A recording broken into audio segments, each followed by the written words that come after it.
Hi, my name is Eric O'Brien. I'm the author of Kerr's Rage and the Duaredheim Saga. This is the second edition of Kerr's Rage. The first edition looked like this. It's no longer in print, but you can probably find some copies still on Amazon and elsewhere. This is my original design. The story between the two editions is basically the same. However, Kerr's Rage has some additional writing in the second edition, and it's been reformatted a bit. Some of the chapters have been reorganized for better reading.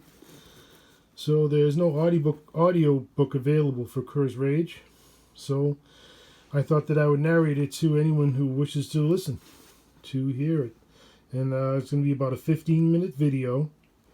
I'll get to the beginning of the first major scene, so I'll read the first few chapters in the prologue in this sampling.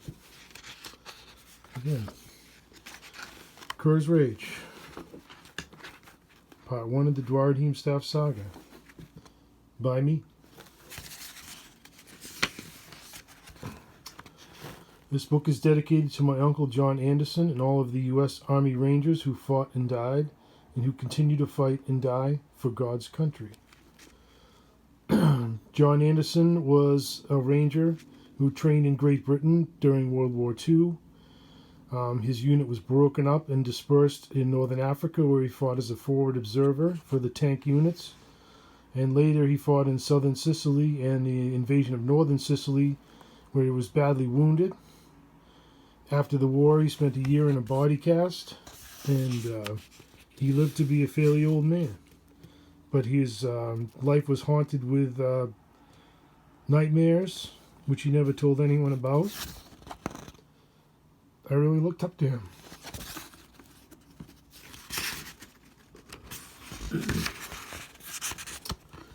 My utmost thanks to Richard Pender III and Nancy Cohen, good friends who believed that I could write. Richard Pender was my friend in the Rangers, and later in Delta 269 Armor, a tank unit at Fort Benning, Georgia. And Nancy Cohen was a great friend of mine in college at UMass Amherst. And both of them, although I was not an English major, they read some of the things I wrote at the time, and they kind of instilled in me the dream of one day writing my own stuff. So here it is. The cord that binds Loki beneath the Midgard serpent. The curtain between darkness and light. The endless sea between good and evil. That which keeps brimming cups from overflowing. A woman's love, a man's pride. The sound of the wind blowing, the blessing of a baby's cries. The Duaredheim staff is all of these things and more. The prologue. Consciousness birthed the gods, and time awakened with their first breath. At first, they dreamed as one, but soon their eternal reveries were not enough, and so they created the heavens. It was during this period of creation that they named themselves, and some of the many were the Aesir, demons, and Duaredheim. Each of them possessed the raw power of creation, but like children they lacked wisdom, and each of them tried to outdo what their brothers had done before them. This contest gave birth to all the galaxies of the heavens and their children. And so it was that the Fornax galaxy came to be, forged by the dwarves' fiery god Monodeus upon an anvil of light, and among the countless solar systems of the gods' crafting, revolved one with a great sun and a dozen planets. By the gods' will, one of those celestial bodies was destined to bring forth life. He named it Tempest. In their mischief, the other gods brought life to Tempest and often fought over the creations of their brethren. It was during this war of the gods that the first beings to be blessed with consciousness were born.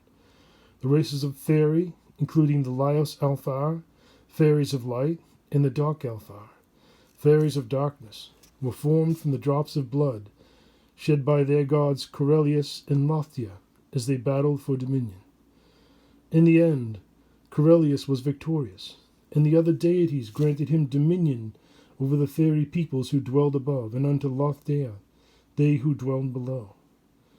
Seeing the wonder of the fairies, the other gods would not be outdone. And so it was that Mordeus created the race of dwarves from iron and mithril, granting them life with his own breath. He filled their hearts with the steady pulse of Tempest's rhythm, but divided them to keep the balance, naming the dwarves of darkness the dark. But even the gods themselves had sprung forth from one creator, and in his wisdom he acted one final time, and the race of man was born. Standing apart from fairy, every man possessed a heart most faithful to himself, and no one god could capture the hearts of an entire people. Perhaps it was a curse indeed, but each man chose his own path in life, followed his own destiny, and worshipped his own god. Some scholars have theorized that it is because of man's restless curiosity that his life is shorter than that of the other races. Perhaps in his pursuit of knowledge and his heart's desire, mankind consumes his own mortality more quickly, like a fire blown by a strong wind. Eons have passed since those dawning days, yet the gods and their children remain. Legends still thrive, and heroes abide, upon the planet Mordeus, named Tempest. Antinius Molinar, Chronicler of History. All my books contain maps of the realm. They're hand-drawn by myself. And the story begins in Waysboro. It's one of the small villages in the kingdom of Safe Haven. This is the first of the maps in Curse Rage. The second map is a world drawing. The two major continents ruled by Dragonia and Fermanor, and the far-off continent of Arundel and Shamroon. So there's your world map. There's another drawing of Tempest, the planet, and the moons that revolve around it. And finally, a map of the Fornax Galaxy, the galaxy where my story takes place. The Fornax Galaxy is a real galaxy in our universe. And I took the liberty of naming some of the planets. So, from my prologue, you can tell that my book is heavily influenced by Dungeons & Dragons. Most specifically by the first and second edition versions of Dungeons & Dragons created by Gary Gygax and his comrades. So that's a major influence in the book. Other influences were, people I've met in my life, experiences I've had, and things that I did in the army and experienced in the military, among others. So here's where the Curse Rage truly begins, in a tavern called One-Eye Jack's. On Thursday Eve, the 10th day of Glacies, 2147. It was an unusually cold winter, colder than any but the oldest of Waysboro's inhabitants could remember. Snow was piled up to the shutters of the town's buildings, and as in most small towns just like it, people didn't venture out into the weather, unless they had business to attend to, animals to feed, or other pressing matters. During such weather, people frequented the town's most popular inn, One-Eye Jack's. It was on just such a cold, moonlit night that I told my story. They told me afterward that I was just a crazy old gnome, and I may well be. But I swear on the nose of my great-grandfather that this story is true. Well, that night, I made my way slowly to the inn for a bit of the tavern's famous brew, One-Eye Jack's, which I was fond of on such cold winter nights. It was then that I started to reminisce about my adventures during the Great War. Climbing the stairs toward the thick oaken door that replaced the tavern's saloon-style doors in winter months, I had to hold back a tear of loneliness for my friends who were now gone, but were always with me. As I entered, I was happy to see that everything in the bar was as it should be, as it had always been. It was the same thick, ale-stained tables we'd sat at so long ago, the same bar, lined with work-hardened faces. Standing inside, you could still hear the constant roar of the winter wind and the crackling of the tavern's fireplace. The barbarians seldom came in anymore. Most of their tribes had moved north in search of new hunting grounds. The elders still owned the place, which hadn't changed much in the 100+ years I'd come here. Surprisingly, they still had a barmaid named Sonia, although the Sonia I knew passed on long ago. Putting my feet up by the wide fireplace, I pulled out my long pipe and packed it deep to pass the time. Jack brought me a heady pint of the inn's famous One-Eye, developed over a century ago by his great-grandfather, One-Eyed Jack.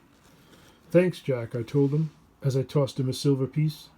Things sure had gotten expensive lately. "Any time, old man," he replied, as he always did. Brushing my mustache aside and adjusting my eyepiece, I took my first and always best sip of the evening. One-Eye's formula was still as smooth and satisfying as the day that it got its name. I remember the very day that he claimed to have perfected it. I was but a child of 60, mopping up the kitchen in this very place when it happened. Old Jack was a veteran of the Battle of Varnish, in which he'd fought valiantly during the Jackal Wars. He'd lost his left eye during the struggle, and he'd had a new glass eye crafted. During a bout of drunkenness from testing his new brew, out popped his eye, and into his drink it fell. His ale was called One-Eyed Jack's forever after. I was ready for another quiet winter's night when my 3 young gallants came in, knocking the snow from their boots and hanging up their long wool cloaks. Their soldiers' uniforms had the look of first-worn clothing, and their swords hung about them awkwardly. Their insignia showed me that they had enlisted in Lord Sherrick's 3rd Mountain Brigade, my old unit. Did I look so naive when I was their age? I wondered, and laughed to myself. Looking about the crowded bar, they could find few unoccupied seats. Seeing the 3 empty stools next to mine by the fire, they sauntered over towards me. "My boys," I said, "I didn't expect to see such fine soldiers here tonight. Please, be welcome at my table. The first round is on me. I'm Eric Strongman. This is Garrett Vikingson, and that's Polly Morgan." "Where'd you get that necklace, old man?" Polly asked. "And those rings, are they magic?" "Why, my dear boys, it's a tale too long in the telling for men with such important business as all of you. It's a tale of the great dragons of old, of goblins and elves and men, and of the mighty red orcan tribes of the north. Why, a little aging gnome such as I couldn't possibly burden you with it. I heard a story about that once, something about the Red Orcan Wars and an ancient staff. I remember it too, Garrett said.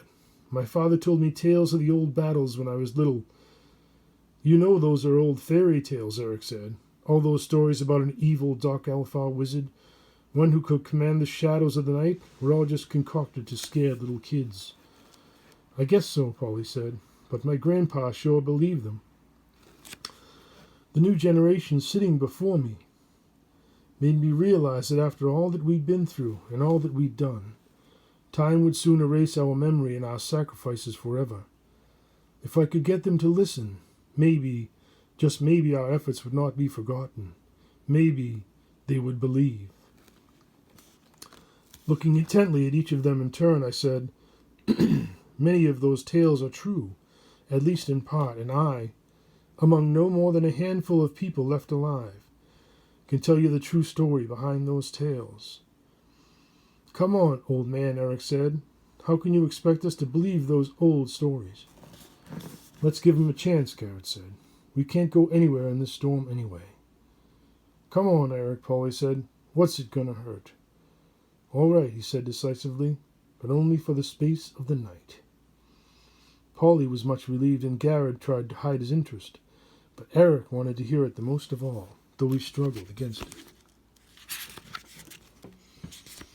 When you're nearly 200, you can read people pretty well.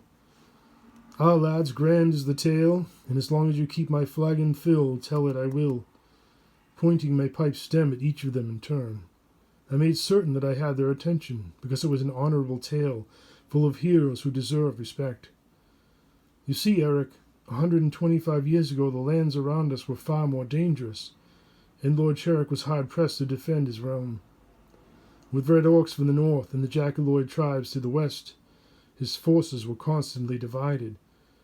In those hard times, there were many heroes, and I was honored to know only a few of them. The Dark Elven Alliance of Dragonia was building its ties with the Red Organ tribes, and both Fermanagh and Dragonia had newly discovered the third continent in its countries Arundel and Shamroon. My story involves 5 faithful companions who, in their day, foiled the evil plans of Dragonia and faced the great Vlad Lucheron himself. But first I must tell you how these 5 friends came together and became caught up in the quest of the Duaredheim staff. Let me take you back to a time when the jackals ruled the frontier. So this is where we're going to start up in the next video, the Jackal Wars. And I'll try to get through the majority of that scene where the characters are introduced.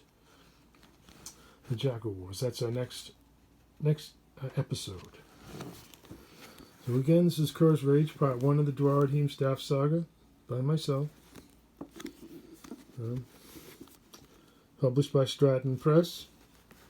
This is the new edition. This is the one I recommend that people read. And if you were going to purchase this version, this is the one I will recommend also. So, anyway, that's me. Hope you enjoyed it. And I'll get that second episode done as quickly as possible. Thank you.